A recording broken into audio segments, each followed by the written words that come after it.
All right, everyone, welcome to another episode of the Tennis.com podcast with another guest coming in from the Australian Open. So much has gone on in the past few weeks, but play is carrying on as scheduled with matches well underway in Melbourne. I'm Nina Pantic, and my co-host Irina Falcone will be on in a few moments, along with our guest, Sharon Fichman. The 30-year-old Canadian was a junior phenom, and she turned pro as a teen, rising as high as number 77 in the world in 2014. But she began dealing with injuries and setbacks and completely stepped away from the game for 2 years. After some coaching and broadcasting, she made a comeback in just doubles in 2018. Rising back up the rankings fast, she has won 2 doubles titles in her second career and is currently ranked number 57. This week, she's playing in the Australian Open with Juliana Olmos. Sharon tells us everything about her journey down under and what it's been like to be a doubles specialist through all the chaos and uncertainty of the new normal. And she explains why she quit the tour and what it was that brought her back. All of us can learn from her zen-like optimistic attitude as she continues to play the game she loves the way she wants to play it. Here's our interview with Sharon Fichman. All right, Sharon, welcome to the show. It's awesome to have you calling in from Australia. How are you doing? I'm good. I'm finally almost adjusted to the jet lag. But other than that, it's good. It's so nice to be here. I know that you traveled from Abu Dhabi, so can you take us through what your experience was like and dodging the full lockdown quarantine, finding out the news about your COVID test results? What's the process been like? It's been interesting. It's been very eventful. So, we obviously knew as players coming to Australia that Australia has stricter quarantine, lockdown, COVID-related rules. So that wasn't a surprise. We were informed that there would be chartered flights from various cities around the world. And it was great that ours was from Abu Dhabi because a lot of players were there competing. The only thing that was kind of a new situation and learned, I guess, as we went was that flights that happened to have a positive COVID case on them would have to quarantine entirely. We were under the impression that only sections of the plane, like the plane would be sectioned off, and that if there was a positive case in your section, then it would just be those people that would have to be in quarantine. However, it was kind of unclear. Apparently, the Tennis Australia Federation had said that they were hopeful that the Health Ministry of Victoria, I guess, would rule in their favor that only a section of the plane would have to quarantine if there was a positive case. But no, apparently the rule is if you're having a conversation with someone face to face for more than, I believe, 10 minutes or 15 minutes, then you're deemed close contact, or if you're in the same room for over 2 hours or more. And I guess an airplane is classified as a room. So that was news to everybody when we landed and realized that like entire flights had to quarantine. So that was really interesting. And I really feel for the people that have been put in hard quarantine.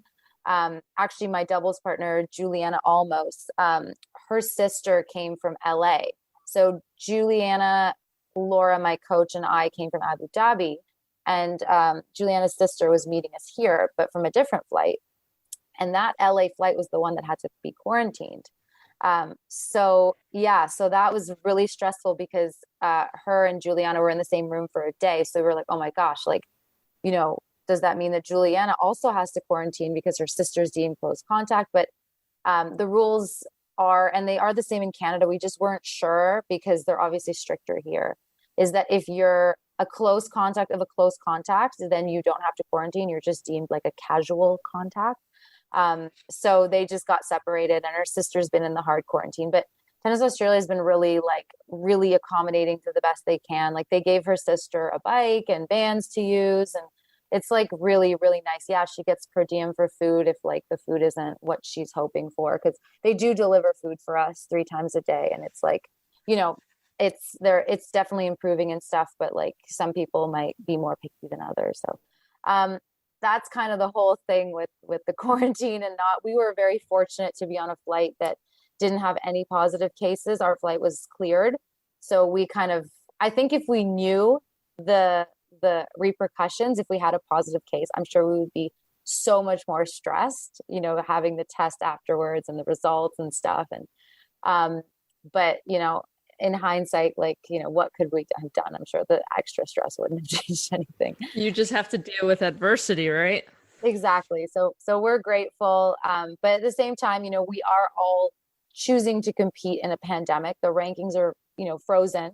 They use best of. So, even if the situation gets strange and complicated and evolves over a tournament, we all know that we need to expect the unexpected. We all know that regardless of the circumstance, there's a chance that we could be quarantined somewhere around the world. That's a risk that you take.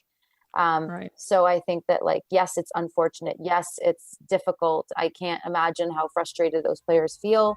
However, we all know that that is something that could very well happen to any of us. Hi, listeners. You're tuned into an episode of the Tennis.com podcast with doubles pro Sharon Fichman. She's giving her take on all of the Australian Open drama. Keep listening for more. It's tough knowing when you get on a plane or get in a car, there's a chance. And, you lead up to these events and you practice and you do all the work. How would you say you have to mentally prepare to know that added stress is there at all times at any given moment? Yeah, I mean, everyone's different. For me, I do a lot of yoga. Breathing helps, guys. Seriously, just breathe. Yeah.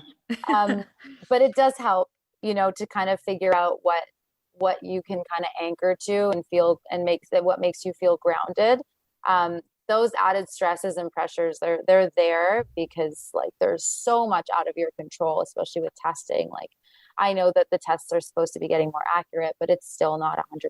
So you never know, you could come back with a false positive or something, or who knows what. But, these are things you just have to accept that are out of your control. And kind of, at least for me, I find that finding that routine, that mental training routine, for me, it's yoga and breath work and meditation, helps a lot. And also just for me anyways, it's really helpful to acknowledge the possible scenarios and accept that these are things that can happen. And then just agreeing with myself that should that happen, I will handle it. I will be okay. And I'm okay. I can accept those consequences. I think if you're sort of just aware of what can happen, but not fully taking it in or believing that it'll happen to you, that I feel can be a lot harder to deal with if you are put in that situation. That's very yogi-ish mentality right there. Yeah, well, I'm like a modern day hippie. So I mean, I'm all about breathe, peace, love, save the planet. That's my jam. Well, if anyone sees your Instagram, they know that you're dedicated to eco-friendly and organic. I think even vegan. So as well physically, how have you maintained this in quarantine situations of keeping up with these routines that are very specific to you as nutrition and physically? Yeah, I mean, I've been vegan now for 3.5 years. It was a gradual shift from being predominantly plant-based to fully vegan. And I feel great. My health has never been better. My blood work is really, really the best it's ever been. So for me, it's working really well. I'm also just a really big advocate for self-education. For many, many years, most of my life, really, I like the whole ignorance is bliss kind of attitude. And then eventually kind of when the wool is kind of forced off your eyes, you realize that there's a lot of things around the world that you might not be so cool with. So when that happened, that gradual shift became, permanent. And the why I am an environmental enthusiast and vegan became stronger. So for me, it's kind of as easy as breathing. It's just what I do. The idea of kind of living my life a different way, it's not even in the realm of possibility for me. And in terms of, keeping my body healthy and getting the nutrition I need, I mean, I think there's a lot of preconceived notions personally about having a plant-based or a predominantly plant-based diet, especially in 2021. I mean, I think in the 1960s, your options were a lot more limited, having maybe bread and ketchup or something. But nowadays, I mean, you can eat pretty much anything that's plant-based version of it anyways.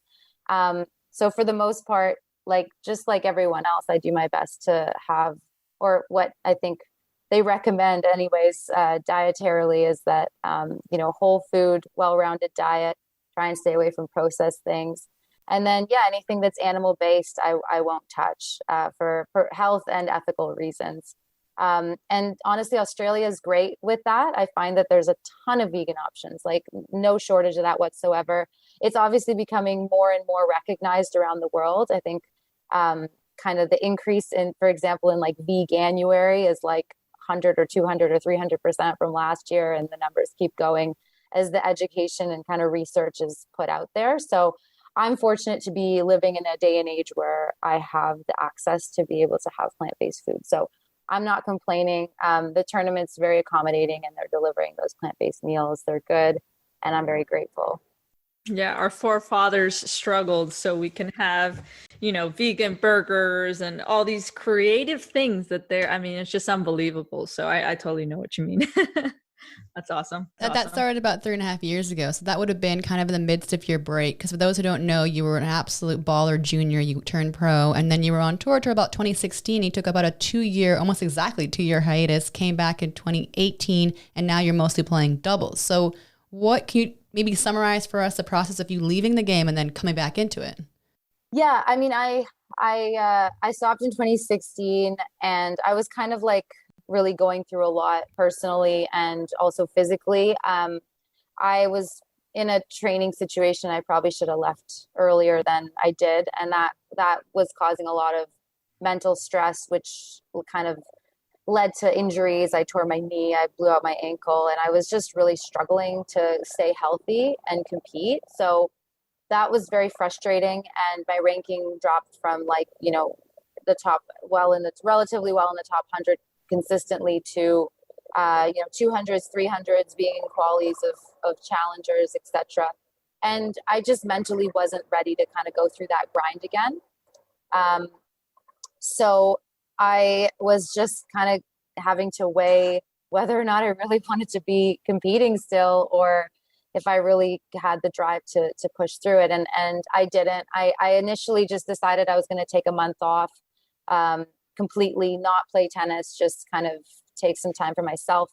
And the month felt so good. It just continued for 2 years. But my return to sport was inspired by my now fiance, who was a former Olympic figure skater. And he had a really, really horrible career-ending accident that happened at the end of 2017, in December 2017, right just weeks before the Olympics in Pyeongchang. So he almost, he had a very serious accident while I happened to be on the phone during it.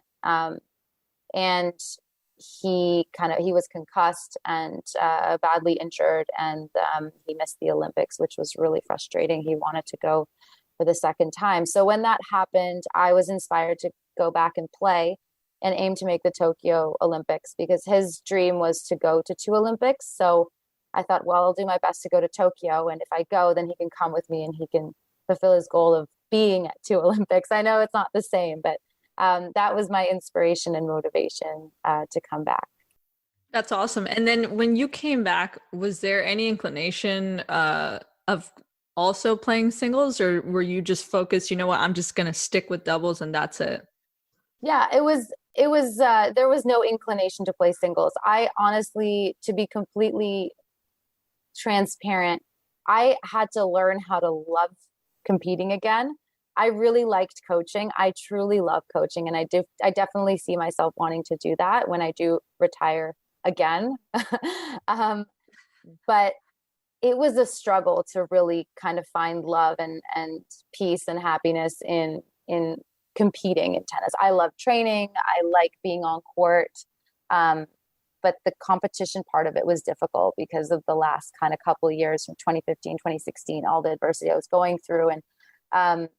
And it was a process. So for me, doubles is more enjoyable for me in the sense of like, it just feels kinder on my heart and my soul when I play. I don't feel like I'm as hard on myself. I'm definitely kinder to my partner, which makes me kinder to myself. So that was easier. And then, once I kind of started to feel happier on court and happier competing as a professional tennis player again. I did play singles once. I got a wild card. I played okay. It was nice to be back out there. I had a tough opponent. And I could see myself doing it kind of as something like, if I got in a draw and I signed in and I happened to get in on site, then definitely I could see myself like just signing up and playing. Whereas before I didn't even sign in. I was like, I don't want to play even if I get the opportunity. But to kind of start all over again, I don't have a special ranking for singles. I lost that. So I'd have to start truly in like challengers. And in this day and age with COVID, like there aren't any. I'd have to, get my body used to it. My Achilles aren't as springy as they used to be. They actually hurt every day. So I just, it would be a lot. And I don't think I'm kind of, wanting to go through that grind of trying to do that. You talked about your Achilles and going from singles to doubles. It's also a little better on your body. It's half a court. It's half a court, and the points are even shorter, and less time, deuce deciding point, super breaker, let's get it over with. So it is kinder on my body for sure. Yeah. What about now that you're focused on doubles primarily, you have a different perspective having been a singles player before. What do you see or think when you see singles players who jump into doubles draw, like really top 10, top 20 names that kind of just pile in last minute and so they're just playing to have a little bit of fun, but here you are trying to make a career out of it. So what's your take on that? I mean, I think I understand it because I used to do that. I took, doubles, any match I was playing on court very seriously. I might be like, 10% looser in doubles when I was prioritizing singles, which is, I can be very dangerous. But I just feel that that's part of the sport. For better, for worse, I kind of have the mentality in my life of being like, well, this is the way things are. So you just got to like toughen up and figure it out. Whereas some people, and I feel like, it could be a pro and a con in the sense that like, maybe if I thought harder, I could like find a solution for things that seem a little bit adverse to deal with. But I'm more like, no, just figure it out. And I kind of accept that, like, no, that's the sport. Like people will get in from time to time and that's just how it is. You got to play. Is there a different solution or something? Maybe, I don't know. But at the same time, I think like it is what it is. Those players sometimes maybe in reverse, they only prioritize singles and their rankings kind of went up a lot faster on that side, but it doesn't mean that they don't want to play doubles. Maybe they would have loved to play doubles had that situation worked out. Just like there are doubles players that happen to have early success in their career in that regard. And then, they're being forced to choose between singles and doubles and kind of neglect singles when they truly would love to be out there. So, it's kind of like there isn't a perfect system, but I think, having people be able to compete and play tennis and want to play doubles is not a bad problem. That's a very mature answer. We got to start doing yoga. That's what I realized we have to do. Breathe, girl, breathe. Hey everyone, you're listening to an interview with special guest Sharon Fichman on the tennis.com podcast. She's sharing why she quit tennis and returned as a doubles specialist. Keep listening. Such a Zen mindset. So then I feel like I already know the answer to this, but have you come to peace then with your singles career being over? You were top hundreds for the rest of your life. You're gonna be labeled like, former top 100 Sharon Fichman. In singles, they always kind of go singles first as well. Like no matter what you do in doubles, it feels like anyway. Have you come to peace with that? Yeah, absolutely. I mean, I think that, hindsight's always 20/20. Do I believe that my ranking could have been higher in singles? I do believe that, but I also do believe that if the situation hadn't unfolded the way it did in my life, I might have never reached that. I accept that things happen the way they ought to happen, maybe not the way you hoped or planned. And I also am very grateful for where I am in my life. If I didn't go through the adversity and the things that I did in the past, I wouldn't be who or where I am today. I wouldn't maybe be with my fiance, who's kind of the reason that I smile so much every day. And I'm very grateful. I wouldn't change that. So I also believe that, the future is unknown. Who knows what can happen? And I think that, tennis and everything we do in sport is temporary. It's certainly not who we are. It's what we do. It helps shape us as people. But I think it's really important to build the person before you build the athlete. And I'm 100% at peace with my past and my decisions. At the time, I did the best I could with what I know, or with what I knew. Sorry. So I have accepted that. I'm proud of that. And I just will try and keep doing that as I get older. That's awesome. Well, I mean, it sounds like you get very glowy and gushy when you start speaking about your fiance. So I feel like we have to mention him. Obviously, with the pandemic, I understand that, a lot of things were postponed, including maybe your wedding planning and everything. Is there a date in the future? Are we going to be seeing it anytime soon? I know it's a lot of unknowns, but is it something that you're looking forward to for this year? I mean, we're definitely looking forward to it. We had our plans change a couple of times. Originally, non-COVID reasons, we were actually planning to get married in 2021, this year, actually, February. But we kind of rejigged what we wanted to do. It was supposed to be this huge, ginormous, obnoxious thing with like hundreds of people. And I'm like, I'm out. So we quickly changed that. And then COVID hit, because we were then kind of looking at the idea of eloping, going maybe to South Africa, because Dylan has family there, and kind of making it like a wedding and a honeymoon at the same time. And then, with COVID, that made a lot of things very challenging. So now we're sort of revisiting the topic, because the pandemic obviously has a lot more time under its belt. We would love to get married, sooner rather than later. But at the same time, we both are really adamant that we'd like at least our close family and relatives, family, friend group, etc. And there are some people in our family that are in, a vulnerable age category, for example, and don't feel comfortable being in a group. And we just don't really want to do it without Totally them. get that. Yeah, so we're weighing our options. We're kind of like revisiting it as the time goes. But I think at the very least, we can say we'd like a smaller wedding, and we're hopeful that, maybe end of this year. I don't want to say for sure next year, because you never know with kind of the world. You never know. But our goal would be to get married, I would say, by the end of 2022. Gosh, that's so far. We've been engaged a while, so we gotta give. It'll happen at some point. We gotta give Dylan a proper shout out. Your fiance's name is Dylan Moskovich, and he happens to be a former ice skating professional, and he appears in the Netflix show called Spinning Out, which I loved. He was a body double, and he was also he had a few cameos. I mean, it must be cool to see your fiance or boyfriend at the time on Netflix. Like, that's incredibly cool. Yeah, I was really proud of him. Like, he's, it was so funny. He went from figure skating, he went from being a professional athlete, which, as both of you know, is like the odds of being successful in that is like insanely small, to something that's like arguably harder, like being an actor. I feel like, I almost always say, like, when you finish tennis, you can pretty much do almost like anything easier.